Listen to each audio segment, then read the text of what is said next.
Hi guys, welcome back aboard our 44-foot hurricane damage DIY catamaran project boat. My top goal for this week is to get the ball rolling on the last of the big milestones we have for this upcoming summer of 2025.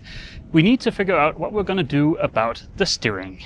I've also gotten word that by the end of this week we should be able to finally pick up our much awaited engine parts for our two Lewmar engines. But before we get to the steering, let's take a quick 1 minute and 39-second detour. Something that has been annoying me a little bit over the last few months is the perpetual ordering of small quantity stainless steel fasteners. It is the absolute worst way to buy stainless fasteners.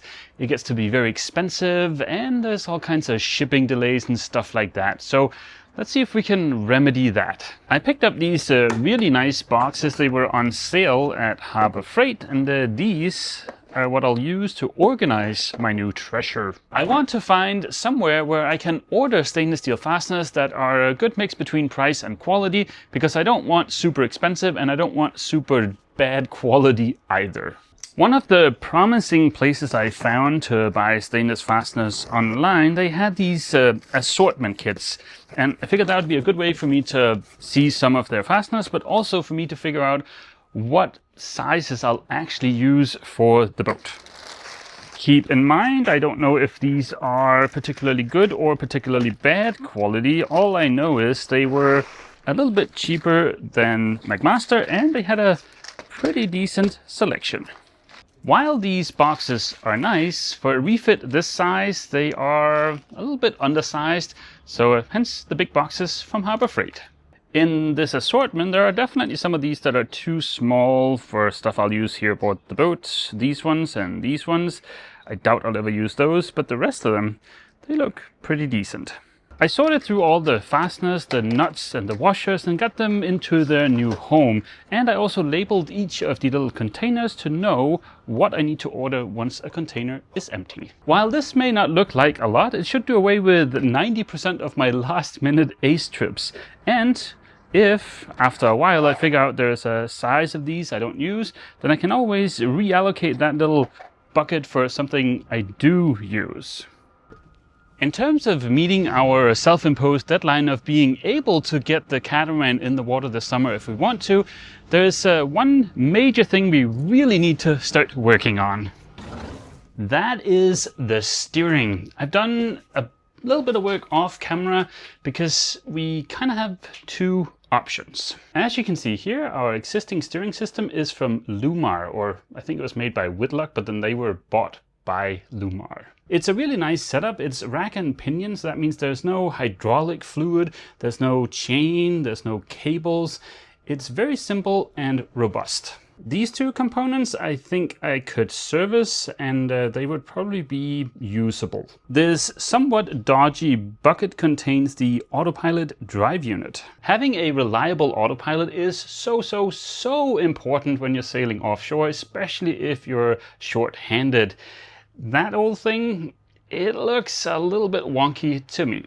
These two components, they look a little bit rough around the edges. The paint is kind of chipping off the aluminum, stuff like that.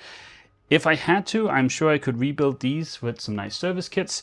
So I reached out to Lewmar to get the price for a pair of service kits and also for a new autopilot drive unit and a rear gearbox. This is probably the easiest way to show you how the steering is supposed to work. So here is the helm, right? There's a gearbox there. Then there's another gearbox down here. That's where the autopilot attaches. And then this is what I'm referring to as the rear gearbox. And then of course we have the two rudders, one there and one there. The rear gearbox is only accessible through this compartment in the sugar scoop, and you kind of have to be a bit of a contortionist to get in there.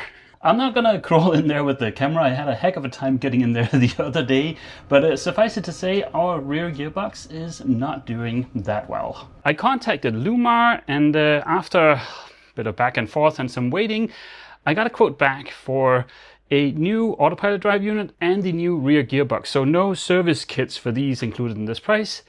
And that price was $8,500 US. That is a pretty ridiculous price if you ask me. That is a lot of money.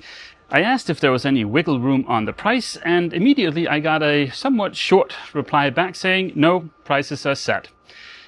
That is having me lean towards our other option. In 2008, I think it was, when the production of these boats moved from Canada to Argentina, the steering system was switched from Lewmar to Jefa. Jefa is a Danish company, and if I'm not mistaken, they're actually one of the biggest manufacturers of sailboat steering, rudders, stuff like that in the world.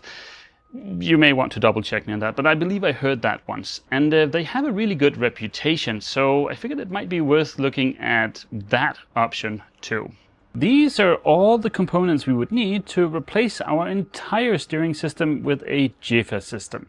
I haven't gotten a quote yet because I want to see if we can reuse our old tiller arms, because if we can, then we can probably save about $700 or so by doing that. But yeah, I am fully expecting Jefa to be cheaper than Lewmar, but we'll see once we get the quote. I want to double check our existing tiller arms to see what the distance is on them from the center of the rudder stock to this point here where this link attaches. It looks like we're fairly close. We might be out by a few millimeters.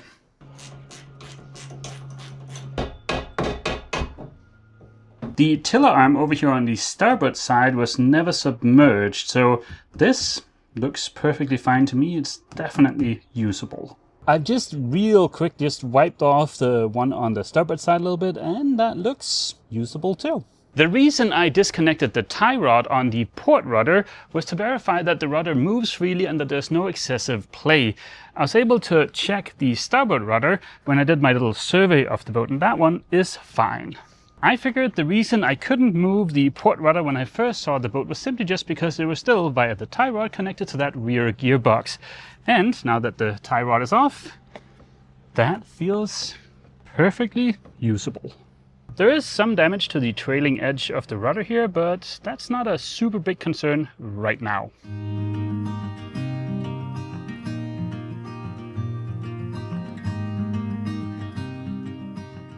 I've had a really lovely conversation with a very nice lady from Jefa, and so far the working theory is this. We should be able to reuse the old tie rods as well as the tiller arms. I might have to weld in a different end to the tie rod to get the right thread for these eyes in the Jefa universe. The big question right now are the torque tubes, this tube and this tube. This is an example of a torque tube in Jefa's world, and this is an extruded aluminum profile. I don't know if they all look exactly like this, but as you can see, it's not just a bit of stainless pipe. If we duck into this little compartment, then I can show you what we've got today. This guy right here is Lewmar's version of a torque tube. As you can see here on the gearbox in Lewmar land, everything terminates in splines, whereas in Jefa's it has that shape of the extruded aluminum profile.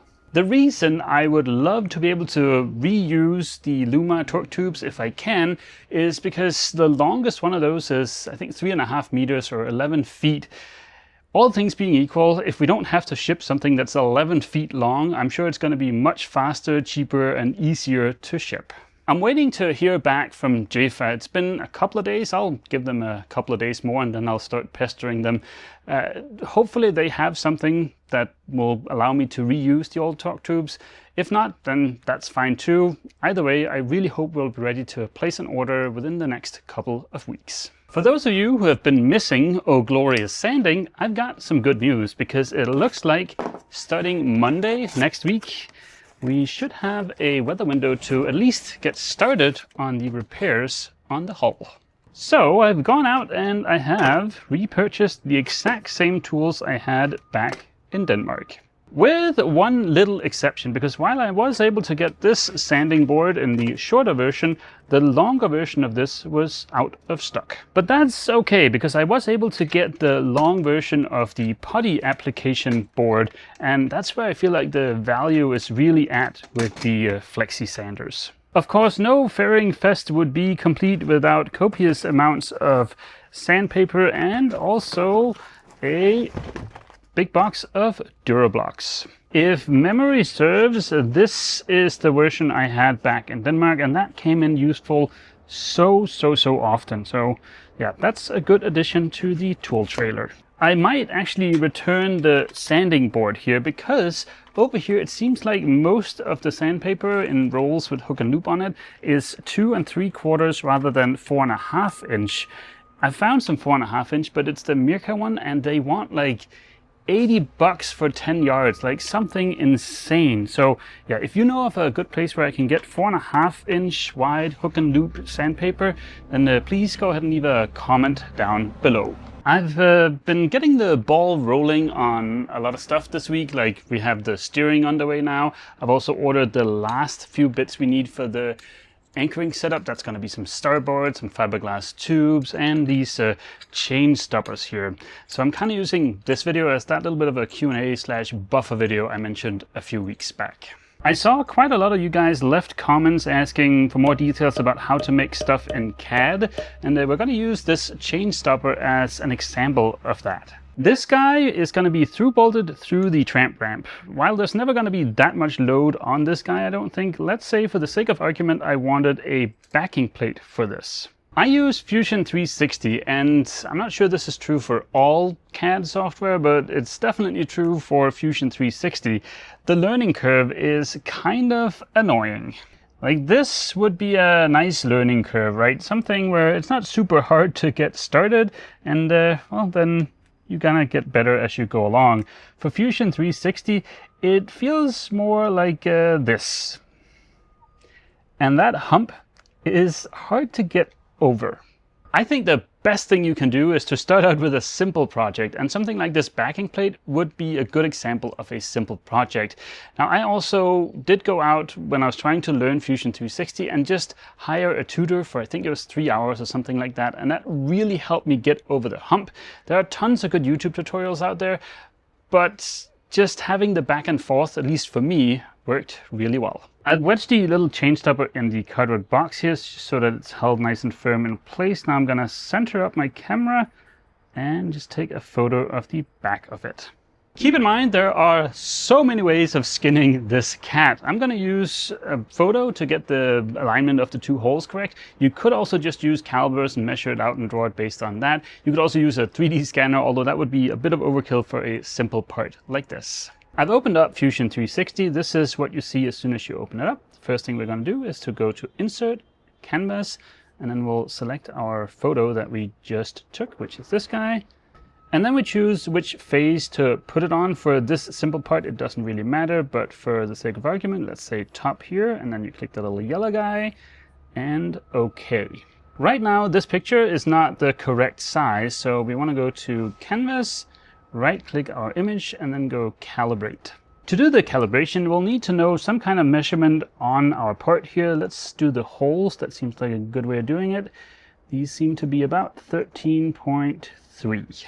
And that is, of course, in millimeters, the one and only unit of measurement that's any good. If we zoom into our picture here, you can see it's asking us to pick the first point on the canvas plane. So if we choose a point here and one up here, and then we tell it that that's 13.2 millimeters. That means that our photo here now is sized correctly. So now we can start making our sketch. So let's make a new sketch here, create sketch. We'll again choose the top plane. There's all kinds of fanciness you can get into with sketches, primarily constraints and stuff like that. For now, let's just keep it simple and say we need a square to represent the shape of our backing plate. The size of this is not super important, but for the sake of argument, let's keep it to something nice and even. So we say 65 millimeters by 79 millimeters. I would like my backing plate to be maybe just a little bit bigger than the bottom of the chain stopper. So if I select my square here and I hit O on the keyboard for offset, then we can go, let's say, we'll do -5 millimeters. See the red box here? That means it's getting bigger. There we go. And then we just delete our original box. For the two holes, if we go up to the Create menu thingy up there and we select Circle, then there's a 3-point circle. And then we just zoom in a little bit, and then you gotta place 3 dots along the edge of your holes. So one there, and something Something like that looks pretty good. That is the basic sketch done. So if we go up here to finish sketch, click that.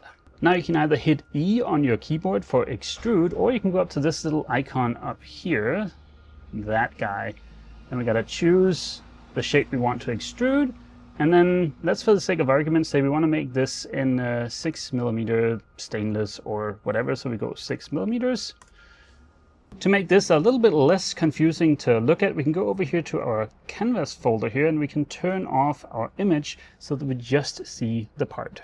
I can't help but notice this has very sharp corners here, which I don't really like. So if we select these little bars here down by the corners, and also get the ones on the back here, that guy,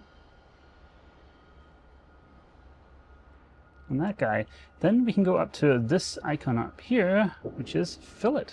With those edges selected, we can give it a radius here. So let's say something like maybe, I don't know, 10mm. See, that looks nice and soft, so let's go with that. There are many ways to get to this point. I've just shown you one of them. I'm sure there are people that are way more experienced with CAD down in the comment section that can point out all kinds of ways I could have done this easier. But now we just need to get this exported in something that the people that will actually take this file and convert it into a metal part can understand. The way I do that, which I don't know if it's the smartest way of doing it, is go to sheet metal up here, go to create, and then we convert to sheet metal.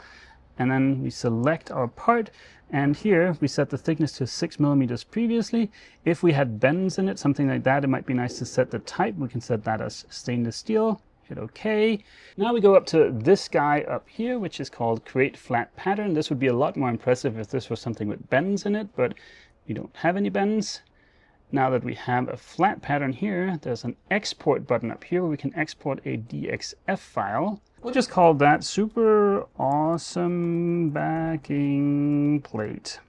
And OK. You could just shoot from the hip and order your part right away, but if you have access to a 3D printer, you could also generate an STL file and print out a version of your design there so that you can actually offer it up to your part and just make sure that everything lines up and that you're happy with how it looks. There are many ways of exporting an STL file for 3D printing that your 3D printer slicer software can understand. Kind of the old-fashioned way is to go into the bodies folder over here, right-click your body, and then say Save as Mesh. That'll give you an STL file you can use. You can also, nowadays, go up to the export up here and just choose STL file, and that'll give you the same thing. Once you're happy with your design and you have your DXF file ready to send to somebody, there are multiple different services you can use. There is SendCutSend, there's Sometry, there is Oshcud, there's a whole bunch of them. From what I've seen so far, Sometry is kind of the most expensive one, and SendCutSend and, for instance, Oshcud are basically at the same level, only like $1 or $2 apart. But if you know of a super awesome service for stuff like this, please go ahead and leave a comment down below. All of the services kind of work the same way. You upload your part, it's going to ask the unit of measurement, and then you can choose the type of material you want to. SendCutSend offers a bunch of different metals, composites, plastic, stuff like that. For our sake, let's say we want this in stainless steel, 316, and let's say we want it in 1/4 inch. And we go next. We don't have any bends or anything in this piece of hardware, so there are no options we should fiddle with here. Then we go next, and then you can choose your finishing option. Yeah, deburring, fine, tumbling might look better, and that's going to come out to about $26.92. But I need 2 of them, so while one is $26.92, 2 of them, the price per each goes down to $17.46.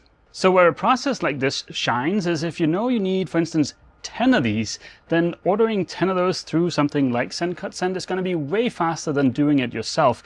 If you only need the one and you only have to drill 2 holes and you have a drill press, you have a bit of stainless, all that good stuff, well sure, then go ahead and make it yourself. Otherwise, I really like this option. Judging by the comments, a lot of you guys are curious as to why I am working on the things that I am actually working on, like the engines, the steering, the water tightness of the hulls, stuff like that. I have touched on this before, but there's a good reason our milestones for the summer are the way they are, to get the boat to a state where it can actually go in the water and maneuver under its own power. While the yard fee for where the catamaran is located is pretty reasonable, at least for Florida, of around, I think it's $400, $450 a month, something like that.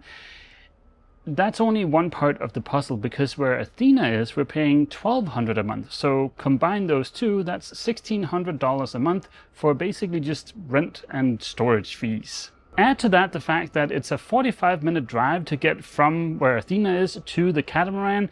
That's a bit of a pain. Where I used to do the work back in Denmark on Athena, it was a couple of minutes to get to Athena. That made it super easy to come back later in the evening, do another layer of fiberglass, another coat of paint, whatever, check some measurements, stuff like that.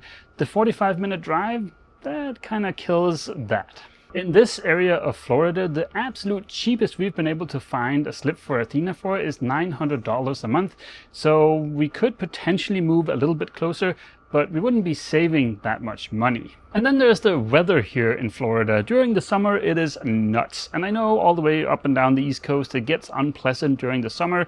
But if we go further north, then surely the summer must be shorter, so it's not like the full 5 to 6 months it seems like here in Florida. Also, the hurricanes, yeah, they just plain old suck. Don't like them, don't want to be near them. If we go further north, then there'll be less risk of those. Nothing is set in stone yet, but the thought has occurred to Eva and me that if we were to move the catamaran further north, where the climate is a little bit better, maybe we could find a tiny little bit of land, plop the catamaran down there, build some kind of workshop, and live maybe in the back of that workshop or in a separate little hut or something. If we assume that the catamaran refit is going to be about 5 years, which is probably going to be about right before it's completely done, then that would be $96,000 saved compared to paying rent and storage and slip fees and whatnot here in Florida. That's something worth thinking about, but that's not the only reason why it would be nice to have the boat in a state where we can actually move it if we have to. Because right now I'm in the process of applying for a green card, and we have no idea if I'm actually going to get that green card. It'll be another, I think, 15 months or something until we get told whether or not I can actually stay in the country. If that's going to be a no, then we need to move this thing the heck out of the US. Our ultimate goal is still to go cruising once the catamaran is done. It's just right now we're in a situation where it'd be advantageous for us to be land-based at least for a few years. Once the catamaran is done, we're both very excited to go cruising again. I just happen to like both cruising and boat work, right? You don't just have to like one thing in life, you can actually enjoy multiple things. And I am just as happy here in the yard tinkering as I am in the Caribbean floating about. There is one more question I saw a lot of comments about, and it has to do with my dog Jökull. If you're a long-time viewer of the channel, you'll know that back in Denmark, I used to have an Icelandic sheepdog called Jökull. Back in 2017, when Eva and I started dating, I would fly out to LA to visit her every 2 to 3 months. When I would go to LA, my dog Jökull would stay with a colleague of mine. They lived on a farm, they had a dog of the same breed, a female, and also they're the most dog-friendly people I have ever met. As we were getting closer and closer to leaving Denmark aboard Athena, I started feeling very uneasy about bringing Jökull with us because he never enjoyed sailing. He would always get very stressed out. I was afraid something was going to happen to him. He was going to go overboard, something like that. I was also afraid that we were maybe going to end up somewhere remote where he would get sick and we couldn't get a vet. As dog owners do, I discussed these concerns with my colleague just to get their perspective on it. And then I think it was a few months before Eva arrived, they actually asked me if I would be okay with Jökull staying with them after we left Denmark. Now this was not an easy decision, but it was definitely what was best for Jökull. I'm happy to report that I've just gotten a fresh update from my colleague, and as you can see from these videos and photos, Jökull and his girlfriend are both doing very well. Jökull did have a bit of a cancer scare, but so far he is doing good from what I've heard. And yeah, both Eva and I are excited to go see Jökull when we fly to Denmark, hopefully sometime late summer, early fall. Thank you so much for all of the awesome questions. There were way more questions that I could ever answer in one video. What I did was I just grouped them into topics, and then I just answered the topics where there were the most questions, if that makes sense. So yeah, I hope a lot of people got some answers they were looking for. This video was a whole bunch of talking, but that was kind of the point of it, to get me a little bit ahead on the videos. Next week, if the weather holds for what it's promising on Monday, we'll get started on the patches that we need to redo here on the repaired area. Not only can I get started on the hull repairs next week, I also have everything I need to finish the anchoring setup. So we have some fiberglass tube we need to glass in to connect the tramp ramp to the boat. We have some starboard we need to align the tramp ramp with on the inside, and we have those chain stops we need to install. We also have the engine parts coming. I can pick those up tomorrow actually, so we should be able to test the engines in the next couple of weeks also. And now we also have the ball rolling on the steering, so I finally feel like things are starting to pick up. This is gonna be awesome. But yeah, that's gonna be the end of this week's video. As always, feel free to leave a comment down below, and don't forget, if you've enjoyed this video, please remember to leave a like. See you.